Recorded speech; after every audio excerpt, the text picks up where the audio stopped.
Welcome, everybody. Hello. Thank you so much for being here. My name is Dal Grunga, coming at you live from Brooklyn in New York. This is Spirit Matters, your daily spiritual check-in with the Bhakti Center. I'm your host, and I'm accompanied by no one today. It's me. We got our live Zoom studio audience who's always here with us, cheering us on. Beautiful, wonderful people from all over the globe. Kishore Chandra is in India still. He will be for the rest of this week. And Chuta Gopi is recovering from jet lag from a massive Kirtan festival she attended in Europe for the first time in person in 3 years. Radhadesh Mellows. Wonderful, beautiful Kirtan festival. Kimberly's asking, how's your jet lag, Dial? It's alive and kicking. It is, it's alive and kicking. I went to bed at midnight last night, a little past midnight, partly because I was at Tuesday. We have Kirtan every Tuesday and Thursday at the Bhakti Center. And so I was at Tuesday night Kirtan. It's from 7:30 to 8:30. And then I was hanging out with the little people afterwards, talking with people. And then I was cleaning up afterwards. And I probably left close to 9:30 p.m. You guys are getting my little life schedule here.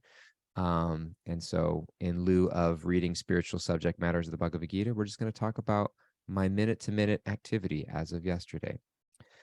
So bear with me. 9:30 p.m. I left. I got home. It was close to 10:30. Really, 10:30? Why did I go to bed at midnight? Maybe, I don't know. I don't know, but I was up for a little bit. I went to bed at midnight, and then I woke up at a few hours later, 4 o'clock or whatever. So I'm still not fully back on a normal clock schedule, but I'm here. I'm here with all of you guys, and you guys are important to me, and I love you. And if I might take a nap later. So, all right, that's me. That's us. Hare Krishna. Thank you, Pasha. I'm happy that you're here too. We have, for those of you who are tuning in, and we have a live Zoom studio audience that we do this live, and they give little chats here and little heart emojis and little arrow 3 emojis and all the things that the kids do these days to let us know that we are paying attention and loving each other. And we read the Bhagavad Gita. That's normally what we do. We've been on a break for a while. The main thrust of this podcast is just to have a little daily check-in with ourselves, with each other. I was just watching an interview, a really beautiful interview with Jay Shetty on the Colbert Show. Stephen Colbert, the Late Show here in America. And, it was interesting because most guests on the show are movie actors or music performers or sometimes politicians or, people of this particular field. And this was somebody who's, Jay Shetty, he's an author. And he's also an influencer, a social media influencer. He runs a very successful podcast. And a big part of his story is that he used to be a monk for several years before he grew into all of that. And so Stephen Colbert was asking a little bit about his story. So it was a little bit of a different angle. It wasn't like, what's your next movie? And what's this? Although he does have a book coming out. It was really more about like your past spiritual practice. So that was unique because you don't really get that so much on mainstream television, news stories, outlets, interviews. And, for me, I come from, I have a history of a bhakti practice in the Vedic tradition. I lived as a monk myself for 10 years. And there's a lot of things that I take for granted as normal as a part of my life. I became a monk when I was 18 years old. And I did that for 10 years, from 18 to 28. I remember one time I used to do college programs for students. I taught vegetarian cooking classes and did meditation programs, and we do Bhagavad Gita discussions for college students. And one time, I guess I must have been in my mid-20s, and I was doing a college program at Columbia University here in New York. And there was a young girl who was in one of our programs that would do stuff with us, meditations and cooking classes and things. And I guess she must have been, college students in early 20s, 20 years old or something. And I told her about my life. She's like, yeah, I became a monk when I was 18 and I've been that way for the last 8 years. Kind of like, ha ha ha, look at me, how impressive I am with my spiritual practice. And she was just like, oh, you've never lived. that was her comment. Like, you've never lived. You've never experienced life. And I was like, maybe, I guess I've never experienced a certain part of life, but in some ways, I feel like it was a reminder that like sometimes the paths we choose are so atypical that they're unrelatable to other people. And Stephen Colbert was asking that question to Jay Shetty about like, well, why do you have this asceticism, like this, your simple clothes and going to bed early and waking up early and all this stuff. And he gave a really beautiful answer. He was like, we live in an age and a society where there's so much pressure to accomplish X, Y, and Z by a certain point of your life. This is what you need to do by your 30s. This is what you need to be by the time you're 40, by the time you're 50, etc. And we got all of these pressures about how we're supposed to show up in life and what we're supposed to do, and opinions, whether it's our family, whether it's mainstream culture, whether it's whatever it might be, that we have these voices in our heads telling us what to do and how to be, and expectations. And it's funny, even the idea of, I think many of us sometimes struggle with the idea of being a failure or being behind. I don't know if anybody has that feeling or experience, feeling like I'm a failure. I haven't accomplished enough in life. I'm behind. My life hasn't amounted to anything, et cetera, et cetera, et cetera. And it's interesting to step back and think, like, where does that conception come from? That is a completely socially constructed concept. The idea of being behind in life, the idea of not being where I'm supposed to be, because it's very rarely, if ever, I for myself determined where I'm supposed to be, and I'm not living up to my own standard of life. It's very often I'm not living up to a constructed standard of life that was given to me by my parents, by my employer, by my school, by my friends, by social media, by society, by movies, by TV, by the government, whatever it might be, but for political influences. And so he said that the main thing that he got out of his time living in a monastery was just to actually get in touch with his own inner voice, and to become free of public opinion, which how many of us have that real blessing and opportunity to actually take a minute to get out of public opinion, even for a moment. And it's hard to get out of public opinion because we live in a online culture where everything is visible, and you're supposed to, everyone, you're supposed to put your dessert online. You're supposed to put your vacation online. You're supposed to put whatever book you're reading online. You're supposed to put your meditation practice online. And it's just like, everybody is just putting everything for viewing and for reviewing and for judging, etc. And so it's hard to remove ourselves from public opinion. And so a lot of the practice of asceticism, whether it's actually being a monk or whether it's just living a simple lifestyle or having those practices in our life to sort of simplify things a little bit, to remove us from public opinion so that we can get in touch even just a little bit with our own inner voice, our own inner voice of really what's going on, and why we think we need things. It's so interesting. I work with a lot of people. I do coaching sometimes, and a lot of times, usually things are related to career and relationships. I'm not where I don't want to be in my career, or I feel like I want to achieve something in my career or my relationship. I'm single and I'm looking for that partner, and will I ever find a partner? And it's a good question to ask, like, why is it that I think I need this? Why is it that I think I need this? And we start to discover or uncover certain underlying assumptions about ourselves and about the things we think we need. Okay, I want a partner because I don't think I can be happy without that. I don't think joy can exist in my life without that. And it's helpful to ask ourselves, is that really true? Am I telling myself that I'm joy is not available to me unless I find a certain type of partner, unless I find a certain type of career? Like, is that how life works? And the answer is no. The answer is that we are made of joy. We are Sat Chit Ananda as eternal spirit souls. And joy and fulfillment is inherent to who we are. It's the first lesson of the Bhagavad Gita, is the nature of the soul, which is eternal and which is composed of eternality, knowledge, and joy. And so, but we don't give ourselves that time to reflect often enough. And all of that, bringing it back full circle, why I'm going on this rant, is that this podcast is meant for that little check-in with ourselves, that little check-in with each other, little check-in with spiritual truth. So we read the Bhagavad Gita normally every day, if I remember to get to it after I go on my ranty poos. But I was reflecting on that this morning because I just saw that interview with Jay Shetty, and I was also reflecting on our time here about the importance of taking a little time out to check in with ourselves, check in with each other, remind ourselves of our values, remind ourselves of what's important to us, get recalibrated a little bit in order to now go back into our day. And it can be listening to this podcast, and it could even be just like, maybe you just need to take 30-second breaks throughout your day and just take a moment, close your eyes, touch your heart, and breathe. And just remember, like, regulate your nervous system and allow yourself to reset, because you are naturally filled with joy. You are naturally filled with cognizance and knowledge and wisdom. You are naturally, the soul is naturally free from anxiety. And so it's not a matter of like, how do I find happiness? How do I find freedom from anxiety? How do I find meaning and value and worth? It's how do I let myself slow down and pause long enough to get in touch with the inherent value, worth, peace, joy, contentment, fulfillment that is already there, available within me.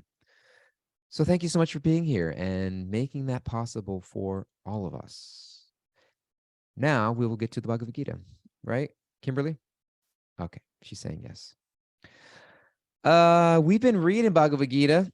Bhagavad Gita, if this is your first time here, Bhagavad Gita literally translates to the song of the divine song. And it's a really ancient book that dates thousands of years, originally written in Sanskrit, been translated to languages, countless languages all over the world. And we're in the 4th chapter, 18 chapters to this book.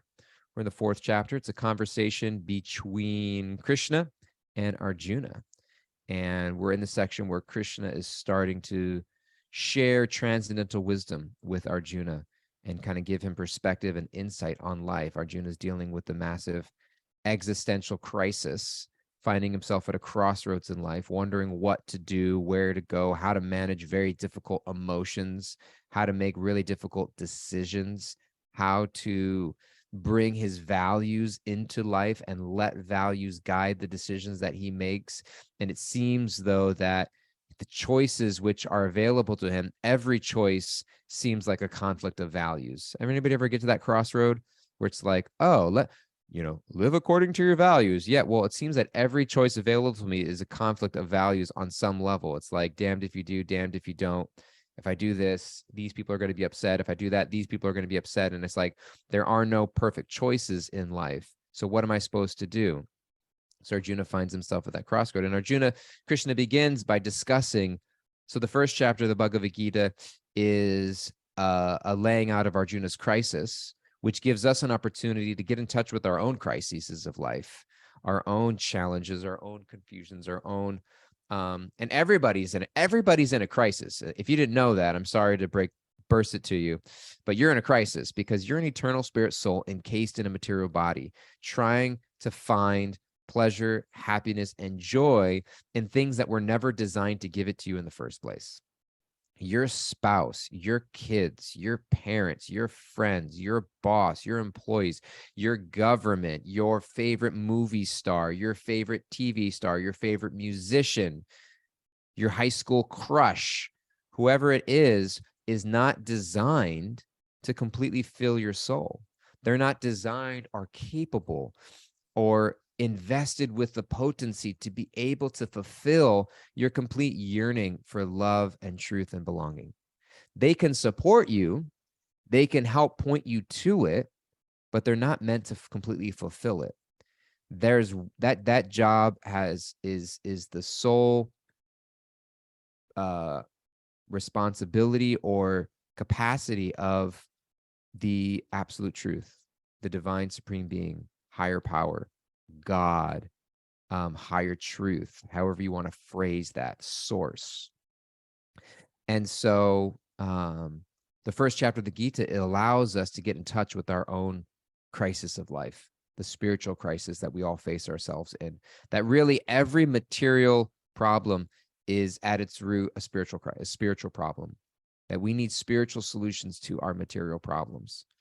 So that's chapter 1. And then chapter 2 is Krishna's laying out that first initial solution, which is the recognition of our eternal identity as spirit souls. That let's at least let's at least put that as the framework for all of us, that let's look at this from the context of eternity. Let's just assume for a moment, or even just imagine, that I will outlive my problems, that I am not, a man, I'm not a woman, I'm not an American, I'm not an Indian, I'm not straight or gay or black or white or rich or poor or smart or stupid. I'm not any of these external material designations in the long run. I am right now. We've spent a lot of time in this podcast talking about how we navigate our material identities, because they're real and they do affect the way we go about our lives in the day to day. But just as a thought experiment, we step back. At a certain point, all of those identities end.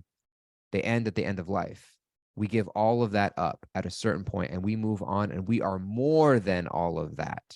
We are more than all of that. So Krishna is saying, just keep that in mind when you face life. And then interestingly enough, in the third chapter entitled Karma Yoga, Krishna then goes on to say, now let's get back to your day-to-day. I told you that you're a spirit soul. And Arjuna is like, oh, great, good to know. That means I can just run away from everything because I'm not any of these things and I don't need to be worrying about my material life. And Krishna's like, no, you're meant to take that awareness of your eternal self and apply that to how you navigate your conditional self, your immediate self, your material life, and how we integrate spiritual values into the day-to-day, into who I am, and bring that out into my identity in this life. And so both are true. One is eternal, one is temporary, but they both are a part of who we are in this life. That's chapter 3. And now we're starting chapter 4, where Krishna is going to kind of like continue and elaborate a little bit more on the nature of spiritual knowledge and information. And he begins in chapter 4. It's a really beautiful beginning of chapter 4, where he's talking about the idea of transference of knowledge and information. And so, especially today in a world where it just kind of seems that we just kind of make up spirituality as we go, and, in every other science of life, whether it's biology or geography or astronomy or medical science or engineering or physics or electrical engineering or whatever it might be, we have a recognition. There's like a history of like where discoveries were made and like landmark scientists along the way of who made this invention and who made this discovery, and all of these theorems exist from the ancient Greeks and et cetera. And all these, we go back, and part of learning knowledge is studying the history of where things come from, right? And teachers throughout time and history that have contributed to us understanding what we understand now about the nature of the world. And it would be foolish for anybody to think, yeah, I'm going to study medical science and I'm just kind of, I'm just going to go on my own. I'm going to follow my heart. I'm going to, do what feels right for me. I know a lot of other people, they have their own interpretation of medicine and health and well-being, and that's great for them. I think we all got to figure that out on our own. And sure, yeah, medical school and residency and all that stuff, that's one path, and it worked for some people. I don't judge anybody for following their path, but I think I'm just going to kind of figure it out. I'm just going to kind of experiment a little bit, and going to invite some of my friends over, maybe conduct a few ad hoc surgeries, maybe make some tinctures and see what works and what doesn't. And, we're going to figure it out, because I think it's really important for everyone just to be true to themselves, and who am I, who are any of us to tell anybody what's real and what's not, for you. And so I think, health and medical well-being, we all need to just kind of, all paths lead to well-being, to each their own. It'd be just kind of like, what are you smoking? Like, if you walked into a doctor's office and that's what they said, you'd be like, thank you, but no thank you, But somehow when it gets to spiritual science, when it gets to spirituality, that's the approach we take. And there's good reason for that, because there's been a lot of, and not just in spirituality, in any sphere of knowledge, there's always abuse of power. There's always ego in the equation. There's always manipulation, and there's always people's greed and thirst for power that gets in the way of integrity and serving people. And so, and it happens and spiritual cultures are not, don't escape that, unfortunately. And so people find negative examples of spiritual teachers, and therefore we think there are no spiritual teachers. Our people look through history and find abuse of power in religion and spirituality and think, well, the solution is that religion is false. There's no religion, and no one's going to tell me what to do or what to believe. I don't need anybody coming in between me and God and have my direct access point, etc. And while there is a direct access point to all of us, to God, to higher truth, there's also tremendous value and a necessity to look back over time and who are the spiritual scientists? What are the books of truth and knowledge? What are the textbooks that are available to us in order to guide our journey so that we can stand on the shoulders of giants rather than feel like we always need to start from scratch? How foolish is it? How unfortunate is it if every generation felt like they just had to start over in terms of figuring out a field of knowledge? We would never grow, but we do that when it comes to spirituality. And in this 4th chapter of the Bhagavad Gita, this first couple verses, Krishna is describing what is known as in Sanskrit parampara. Parampara means literally from one to another, and it's the science. It is the process of descending spiritual knowledge, of things being passed down generation to generation from one person to another, from teacher to student, who becomes teacher to student to teacher to student, from teacher to student. I was just in India and I was teaching a training. We were reading various books, bhakti literatures, specifically books, but we were reading the Bhagavad Gita. I was teaching 2 books called The Nectar of Instruction and The Nectar of Devotion, which are translations in Sanskrit, the Upadeshamrita and the Bhakti Rasamrita Sindhu, 2 books written by Rupa Goswami in Renaissance era Bengal. And, we were studying these books, and I was just sitting here and I was thinking, like, this is how it works. Like, all of these people that I'm sharing with are meant to become teachers themselves. We're all meant to become leaders, teachers, influencers in our own right. It may not be in front of crowds of dozens or hundreds or thousands or millions of people. It may just be in our family. It may just be in our friends. It may just be by our example. But we're all meant to be that candle that is lit by the candle from before us that goes out and therefore lights other candle in the effort to collectively light up the world. And so, but we can't do that if we just think, I just have to light my own candle. No, like, we are lit by the candles that have been lit before us, and it becomes, so the idea of parampara, imagine we want to light up the world one candle at a time, and you need the previous candles that have already been lit to pass that light on to you. It's nobody's own light. Nobody owns or possesses that light. Light has divine source, and we are all connecting to that divine light source. And some of us, we deviate or we separate ourselves from that light, and people mistake that and think, oh, well, that light is false. It's like, no, that person just misrepresented light.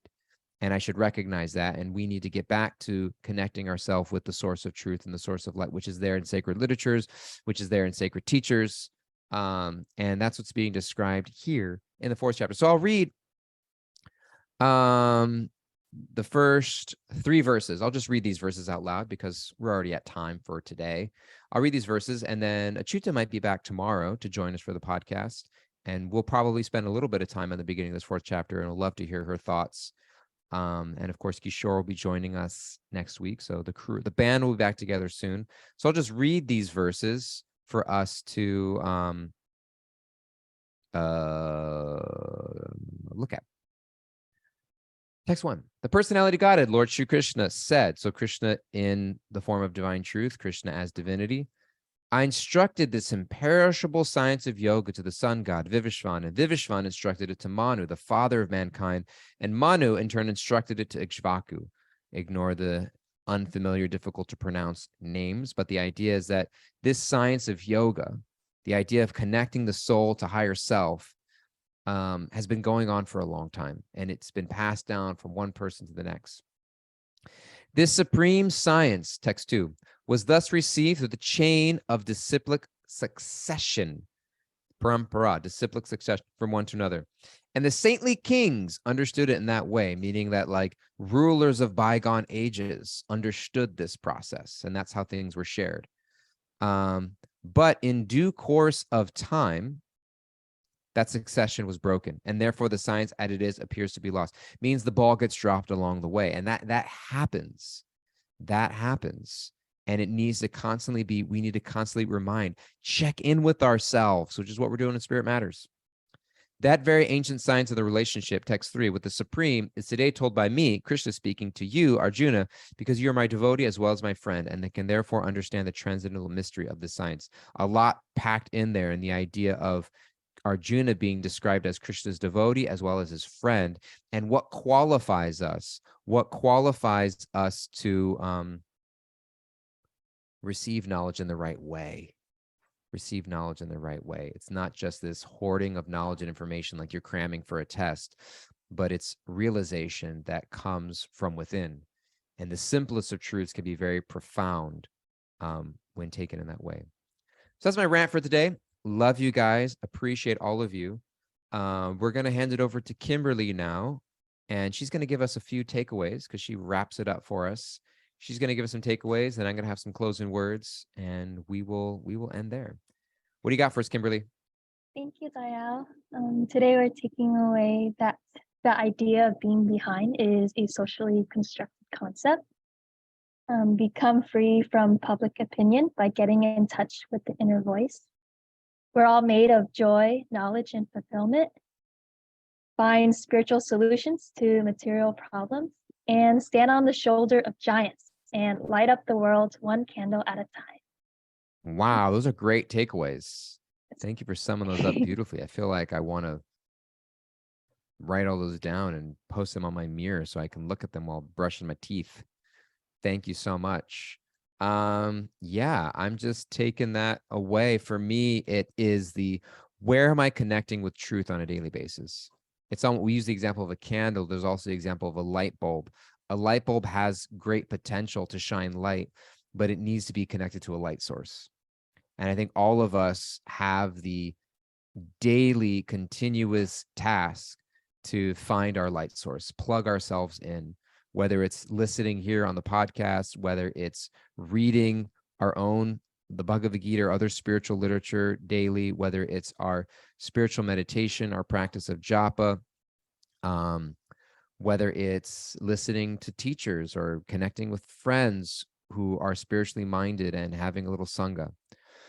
On that point, if you're listening and you're in New York, we have community groups. I'm leading an in-person beginning bhakti group starting Tuesday, February 14th. I think it's Valentine's Day. And I'm also leading an online men's group for all of our male identifying listeners out there. It's an online men's group. It's 10 a.m. Wednesdays, Eastern Standard Time, starting the 15th, I think it is. You can find that all out on bhakticenter.org. Go to our website. We have other community groups, some in person, some online. Please get in a community group. A community group is a great way to connect with people on the spiritual path, read spiritual literature together, share realizations, share how your spiritual life is going, and get that daily boost and inspiration and stay connected to truth. So please connect to our website, check out our community groups and all the other great things we've got going on our website. We are super grateful for all of you. I look forward to connecting with you guys. Last but not least, please, I'm going to start saying this more and more. Please, if you're listening to the podcast, you like what you hear, leave us a review. You can rate us on Spotify, or go even better, go over to Apple Podcasts, leave us a 5-star rating and write a review. Please, everybody go write us a review on Apple Podcasts, rate us on wherever you listen to your podcast, and let us know what you think, because we love you and want to hear your feedback. And the more you review us, the more it allows us to be connected with other people. And lastly, we always can hear from you. Spirit Matters at bhakticenter.org. Email us at spiritmatters@bhakticenter.org. We'd love to hear your stories, love to be in touch. If you've written us an email at spiritmatters@buckycenter.org and we didn't get back to you, just resend it because we may have missed it. We do that sometimes. Please forgive us. Okay, I think I'm done. Yes, I have to be done. It's time. I love you guys. Please have a wonderful rest of your day, evening, afternoon, night, life, weekend, vacation, work day, whatever it is you're doing. You're going to make it. You're doing great. You are a beautiful spark of divine splendor, and everything is as it should be, and you're going to make it. We love you. Take care. Bye-bye, everybody.